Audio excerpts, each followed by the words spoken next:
So Nintendo just announced the next wave of Mario Kart DLC, and it looks so much better than the original. By the way, I'm trying a new thing with this whole game review stuff, so if you want to check that you're subscribed, it would really help out a ton. Okay, so we start off with SkyHighSundae, and is it just me, or does this literally look like it's ripped from Fall Guys? Don't get me wrong, the track looks really interesting, and they really didn't understate the sky high element of it, but I just don't really see this becoming a favourite track of mine, but who knows, maybe I'll be wrong. Next we have Calamari Desert from the N64, and this track looks okay. Don't get me wrong, the track was really fun on the N64, but there wasn't really much to live up to on the N64. Don't get me wrong, Mario Kart 64 was a great game, it's just the graphics looked like this, and most of the courses were, you know, pretty bare bones. Next we have Mario Circuit 3 from the SNES, and this track looks okay. The circuit tracks in 8 are always a great time, so maybe this one will turn out to be the same. The next track is the best thing Nintendo's ever made. It's just such a good track that you can't go wrong with porting MushroomGordge to Switch. Also, it's the best looking track so far, so, you know, 10 out of 10 Nintendo.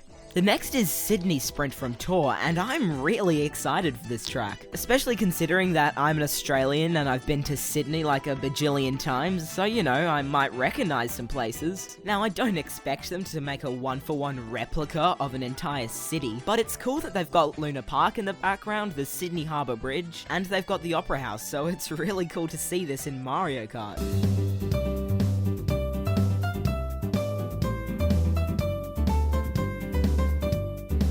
Now, when Nintendo announced that they were porting this course to Mario Kart 8, I pretty much shat myself over how excited I was. Now, you're probably wondering why I'm so excited over this course, so let me give you some context.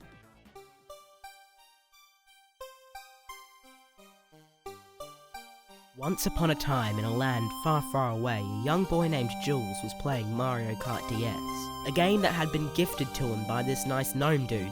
But little did Jules know the gnome had put a curse on the game, and what Jules would see when he booted up the game would send shivers down his spine.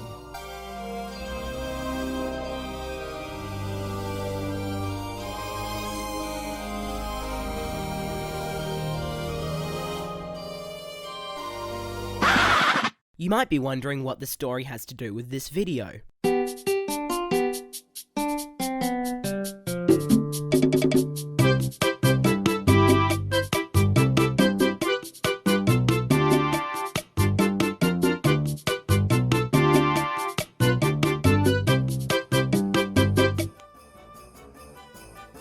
Well, with that aside, the next course is SnowLand from the GBA. If I'm gonna be honest, I don't really care for this track. I played it a little bit on the Game Boy Advance, but aside from that, you know, it's a good snow level. And to wrap up Wave 2, we've got NewYorkMinute, and this track looks awesome. Similar to Sydeny Sprint, this track shows off the key elements of New York, and it just looks great. We can see the Empire State Building, Central Park, and honestly, there's probably gonna be a lot more cool stuff, so good job, Nintendo.